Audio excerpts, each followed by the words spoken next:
O surto da funcionalidade. Quem de fato está preparado para avaliá-la?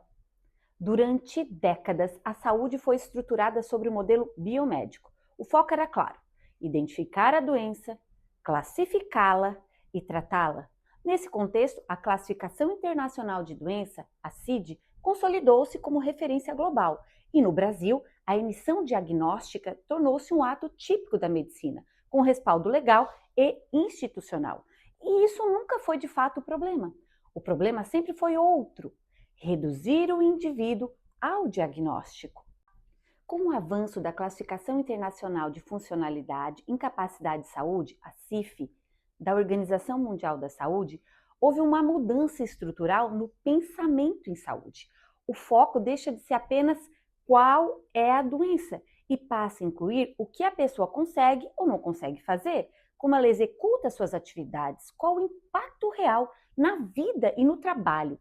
Esse é um modelo biopsicossocial e aqui começa o ponto central desse vídeo.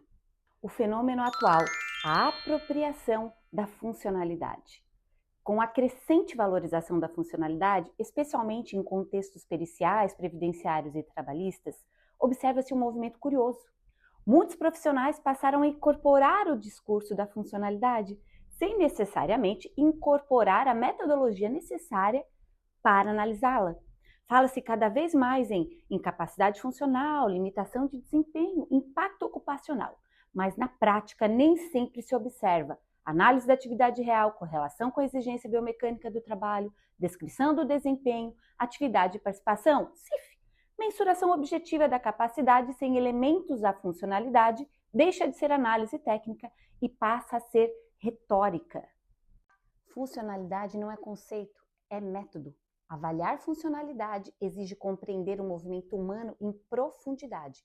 Não se trata apenas de constatar dor ou limitação, mas de analisar dinâmica do movimento, controle motor, compensações, carga mecânica, fadiga, adaptação à tarefa, interação com o ambiente de trabalho. E esse conjunto pode ser descrito de forma mais precisa como análise cinesiopatológica do movimento, ou seja, a investigação das alterações do movimento decorrentes de disfunções estruturais e funcionais. E aqui é necessário um posicionamento técnico claro. Esse tipo de raciocínio não se improvisa, ele é construído em formação específica. Onde entra o fisioterapeuta? A fisioterapia tem como núcleo de formação biomecânica, cinesiologia, análise funcional, reabilitação, ou seja, é uma profissão estruturada justamente para responder como o corpo se move, como a doença impacta esse movimento, qual é a repercussão funcional real.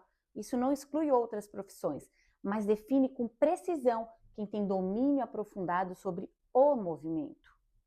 E aonde entra o médico? O médico continua sendo peça fundamental, especialmente no diagnóstico, prognóstico e definição do quadro clínico, mas é preciso reconhecer que diagnóstico não esgota a análise da incapacidade e funcionalidade não se resume à existência da doença.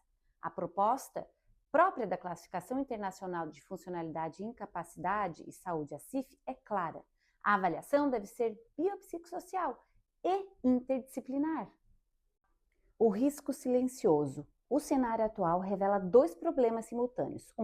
Profissionais utilizando o discurso da funcionalidade sem método técnico consistente. 2. Profissionais tecnicamente capacitados que não estão ocupando o espaço com a devida força. O resultado? Análises superficiais, laudos frágeis, decisões baseadas em interpretações genéricas. Não é sobre espaço, é sobre rigor técnico. A discussão não deveria ser quem pode avaliar funcionalidade, deveria ser quem está avaliando com método, profundidade e base científica. Porque no cenário pericial, previdenciário e judicial, não vence quem fala mais, não vence quem tem mais títulos, não vence quem usa termos mais complexos, vence quem demonstra tecnicamente o impacto funcional real. E isso exige mais do que discurso, exige formação, método e responsabilidade. Então fica aqui minha reflexão. Se você atua com perícia, reabilitação ou direito, você está analisando o diagnóstico ou demonstrando funcionalidade de verdade?